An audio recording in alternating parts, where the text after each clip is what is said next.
Daniel space Hernandez. All right, good afternoon, Mr. Hernandez. I'll ask you to please keep your voice up and speak slowly and distinctly for the benefit of everybody in the large courtroom. Counsel, you may inquire. Thank you, Your Honor. Good afternoon, Mr. Hernandez. Mr. Hernandez, how old are you? 23. Do you go by any other names? Yes. What are those? Takashi 6ix9ine, Pix. Yeah. Mr. Hernandez, where were you born? Bushwick, Brooklyn. How far did you go in school? About the 10th, 11th grade or so, like that. What? Mr. Hernandez, are you currently in federal custody? Yes, sir. Approximately when did you start living in federal custody? About November 18, 2018. What were you arrested for? Racketeering charges, violent crimes, shootings, drug distribution. At some point, did you decide to cooperate with the government? Yes. When did that happen? A day after, November 19th, the day after, we was taken down.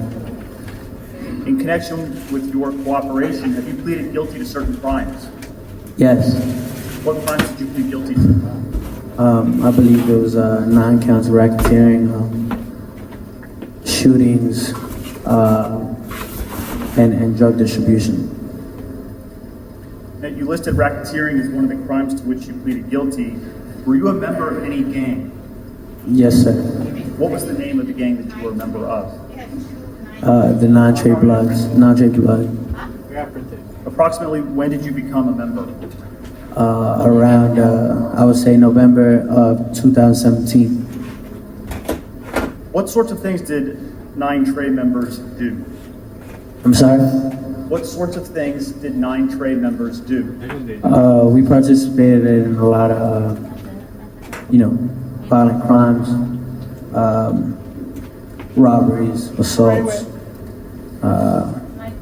drugs, sorts of that nature. Mr. Hernandez, do you recognize anyone in the courtroom who was a member of 9 Trey when you were a member? Yes. Who do you recognize? And if you can identify that person, could you identify where they're sitting in an article of clothing that that person may be wearing?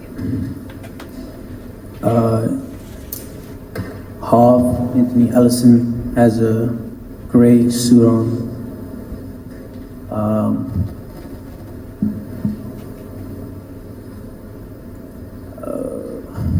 And Nuke Ajuman Mac has the brown suit on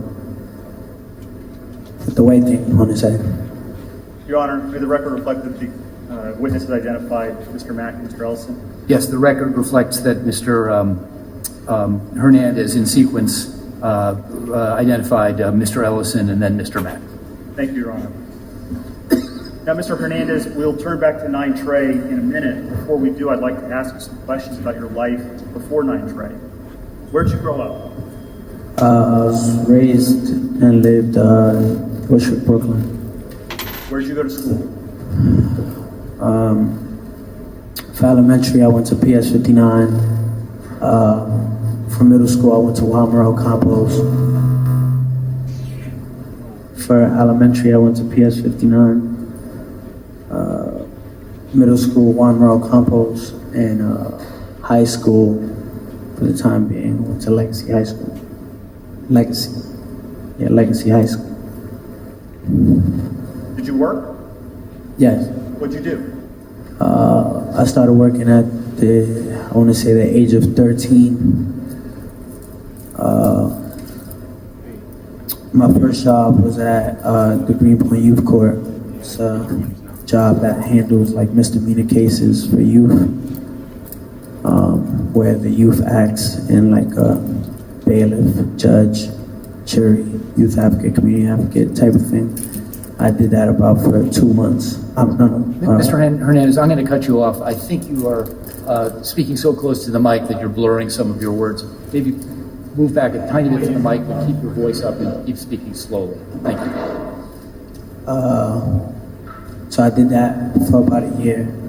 I didn't make a lot of money doing that, so I started working with my brother, busting tables.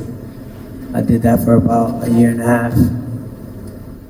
Then I did a job at a grocery store named Stay Fresh and Grill, where I worked as a delivery boy. I did that about for 2 years. I worked up to register. Shortly after that, I landed another busboy job. And then after that, became a rapper. So you said that you started a music career, is that right? Yes, Approximately when did that happen? I'd say around 2014. And how did it come about? Well, at the store I was working in, Stay Fresh and Grill,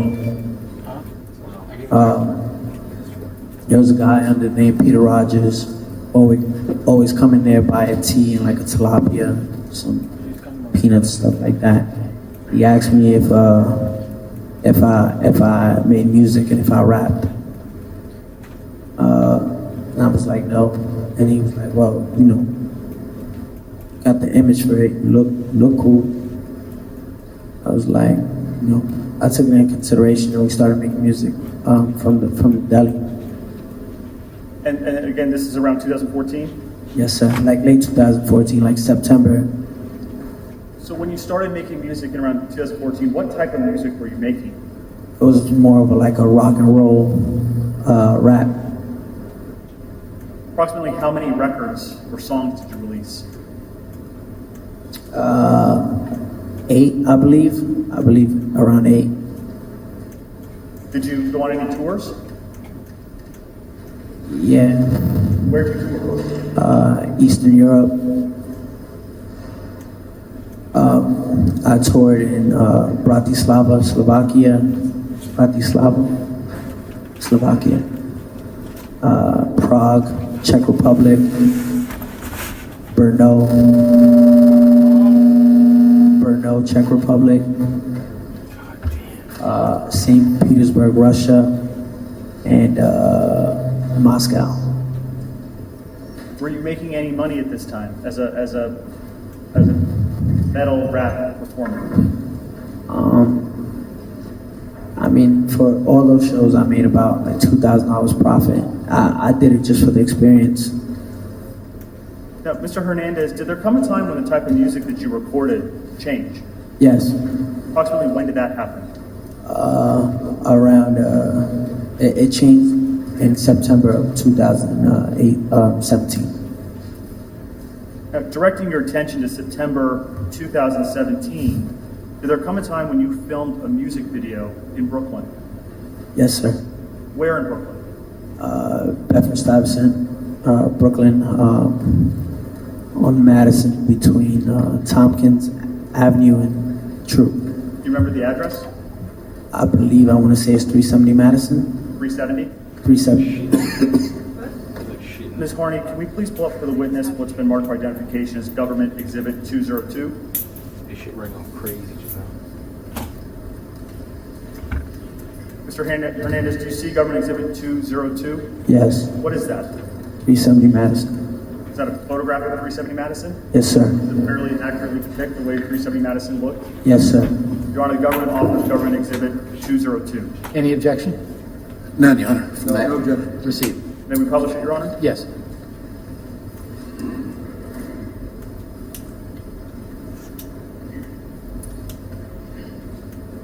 So you filmed a music video in front of 370 Madison? Yes, sir. What was the name of that song? Gummo. Gummo. Gummo. Ms. Harney, we can take down 202. Fire. Mr. Hernandez, how did the filming of Gummo come about? Around August of 2017, I made the song Gummo. Mr. Hernandez, I'm going to ask you some questions about the lyrics of Gummo. Beginning with the first line, there's a reference to a word, blicky. What is a blicky? Blicky is another word for a gun. And in the second line, there's the phrase in the middle, drum, it holds 50. What is that in reference to? Drum is an attachment that you add to a gun. Carries extra clips, bullets.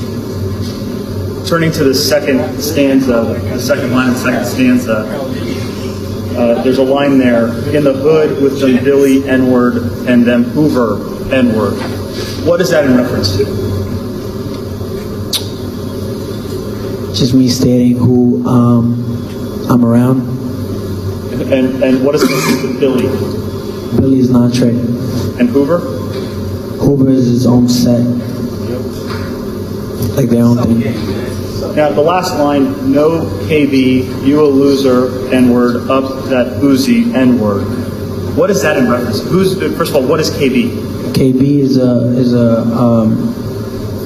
was like a bodyguard for another rapper named Trippie Redd. So I stated no KB. Like if you didn't have KB, you would lose an N-word. Up that Uzi N-word. Uzi is another rapper that was related, that people compared to Trippie Redd. So I said, if you don't have KB watching over you, you will lose somebody, and I'll up the Uzi. I don't know, thought it was cool at the time. Well, Mr. Hernandez, what is Gummo about? Generally speaking. It was actually a diss song. A diss song is like something, I would say it's a song towards like somebody who I didn't get along with. It's the best way I can describe it. And who was the diss song aimed at? Trippie Redd. Why? Me and him was signed to the same label around 2017 when I signed my first deal. Me and Trippie Redd were signed to the same label.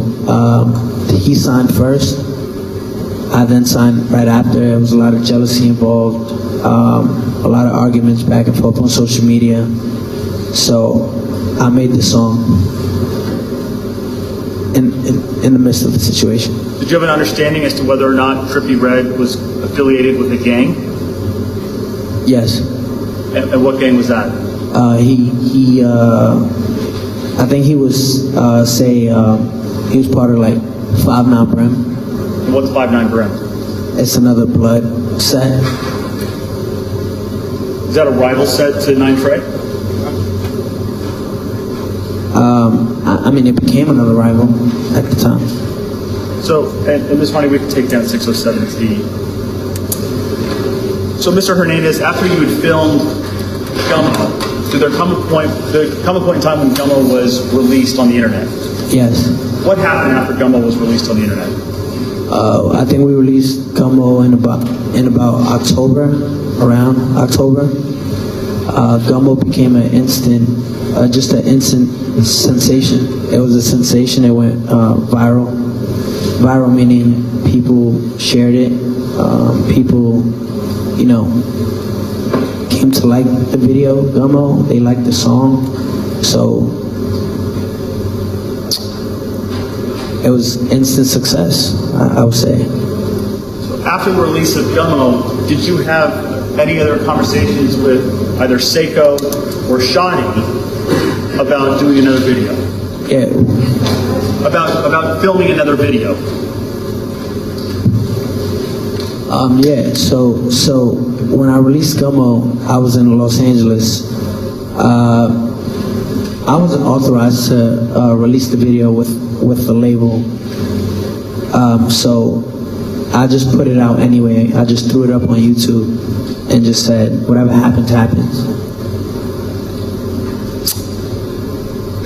When I uploaded the video and it was such like, a lot of people were showing attention to it, Shadi actually called Seiko and said, quote, this little nigga knows what he's doing. I thought all that rainbow hair shit was, you know, he was bugging for that, but he know what he's doing. Tell him to stay in touch. So what happened? I stayed in touch. Did there come a time when you made another video? Yeah, about a month after we filmed Kooda. And so how did the filming of Kooda come about? And I'm sorry, could you spell Kooda for the court reporter? Kooda, Kooda. How did Kooda come about? Well, after we shot Gummo, I knew I had a formula. I knew the formula was to repeat it. You know what I'm saying? To repeat what? To repeat the gang. What's the word for it? The gang.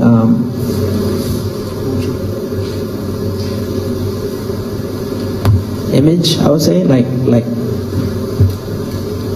promote it. Like, you know what I'm trying to say? That's what people like. So it was like.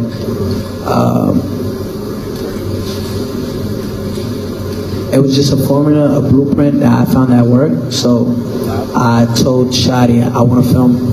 At this time, after Gummo came out, not to skip over a lot of stuff, we became really close. So I would hang out in 370 Madison a lot, hang out with him, and I asked him to if it was a good idea to film Kooda, and we started filming on Kooda. And approximately when, in relation to when Gummo was released, approximately when did you film? I would say late October, early November. How did you come up with the name Kooda? Kooda is actually another rapper. Before I changed my style of rap, I was into this kid named Kooda. I always thought he was a talented kid. I actually liked him a lot, so I named my song after him. Now, Ms. Varney, if we could please show the witness what's been marked for identification as Government Exhibit 23. Mr. Hernandez, what is Government Exhibit 23? It's Kooda. Picture of Kooda? Yes, sir. Kooda. Fairly and accurately depict what he looks like? Yes, sir. Your Honor, the government offers Government Exhibits 23 and 23A. No objection. Proceed. May we publish Government Exhibit 23? Yes.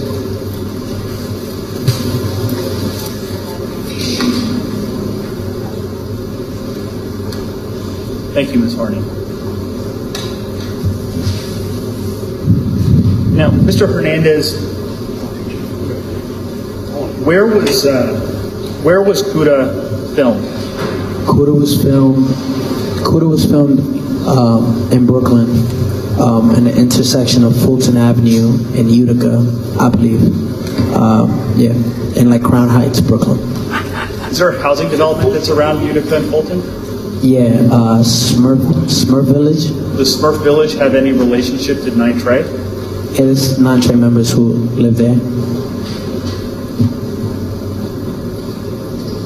Now, Mr. Hernandez, if you could turn, there's a CD in front of you marked Government Exhibit 609. Ms. Harney, if we could just open up the opening frame.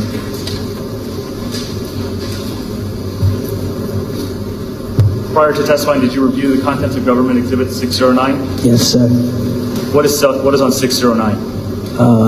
Video of Kooda. Is it all of Kooda or a portion of it? A portion. And also, if you could please, Ms. Harney, pull up Government Exhibit 609T. Do you see 609T in front of you? Yes. And what is 609T? It's the beginning of Kooda. The lyrics? Lyrics, yeah. Your Honor, the government offers Government Exhibit 609T. Proceed. No objection. No objection? No, proceed. And if I haven't, government offers 609. I think that had not been offered yet. Any objection? No objection. Proceed. Thank you, Your Honor. Now, Ms. Harney, if we could please publish and play Government Exhibit 609. Should the ladies and gentlemen of the jury turn to 609T at this point? Not at this point. I think we'll watch the video and then we'll turn to the lyrics. Very good. This is the Jonas Brothers. Thank you, Ms. Marnie. Ms. Marnie, if we could turn the volume down, and as we did with Gummo, we'll just go to certain clips in the video. And if we could go to about 20 seconds into the video.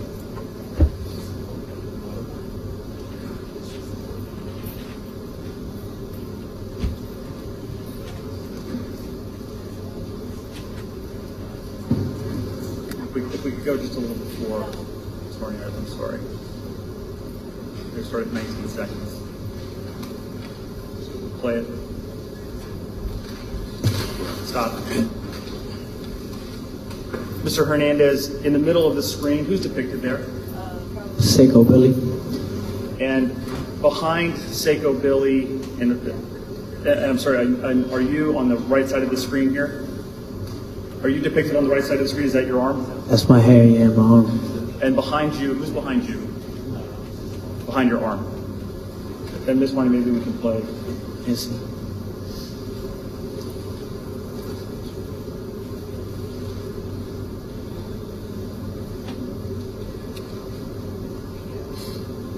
Billy Otto. Billy Otto? Yeah.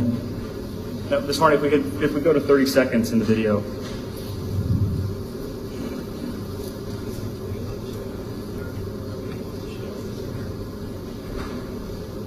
Who's depicted here, Mr. Hernandez? The guy in the red jacket, blue and white. It's Midnight. And who's Midnight? Midnight, from my understanding, when I was first introduced to 6ix9ine Trey, was he was the one who held the big homie status in Smurf Village, in the housing project right across the street from Kooda. Was he a 9 Trey member? Yes, sir. And by big homie, does that mean he had high-ranking status? From my understanding, yes. Thank you, Ms. Marnie. We can take down 609. And if we could pull up, please, 609T. And zoom in on the lyrics. And Your Honor, at this point, the jury... Yeah, ladies and gentlemen, please turn now to 609T in your binders.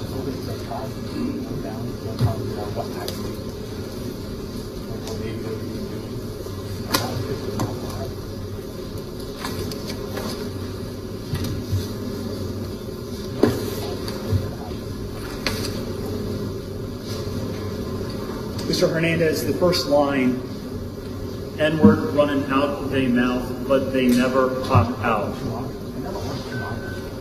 What does that refer to? Well, the whole paragraph, it speaks about, well, the first line actually is about, I wanted to address all the controversy that was going on after Gummo was released. A lot of people really didn't understand it. Didn't understand what? They didn't understand how, I guess, a kid with rainbow hair could be affiliated with non-Trey Bloods, and it just didn't mix. So, the first line is N-word running out their mouth, but they never pop out. Just in general speaking, like, people, if you replace N with people running out their mouth, but they never pop out. So that's what I meant by it. And again, what was the genesis of Kooda? Why did you make Kooda? Was it in response to anything? Yeah, it was a response to everything. All the backlash from the public to you know, just the trippy red stuff going on, everything. Other rappers talking, you know. In the third line, it reads, all my N-word on 50, so you know we hopped out. The phrase on 50, what does that mean? On 50 is to be on point, like to be aware.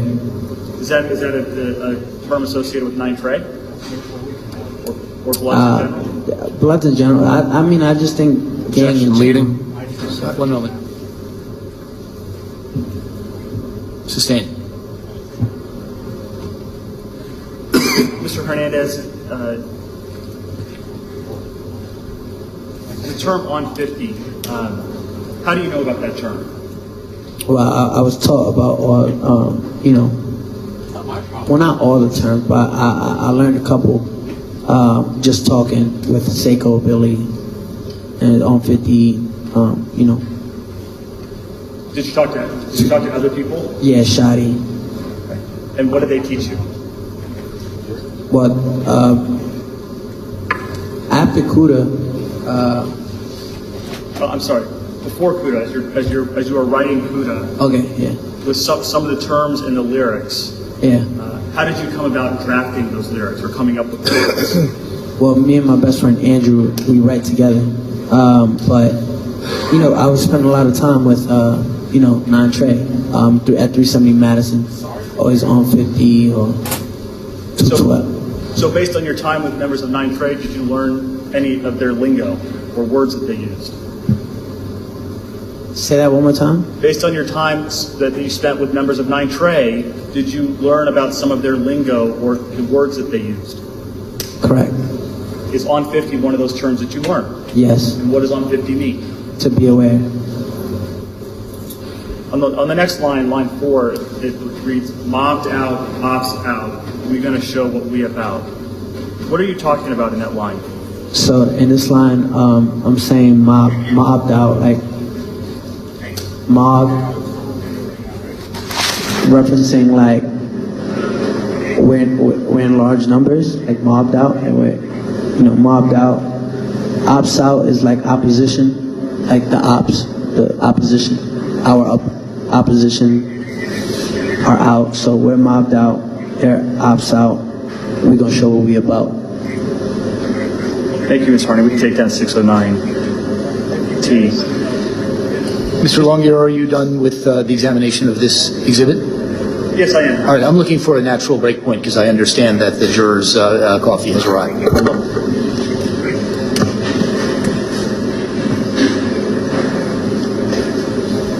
All right, ladies and gentlemen, it's time for good afternoon.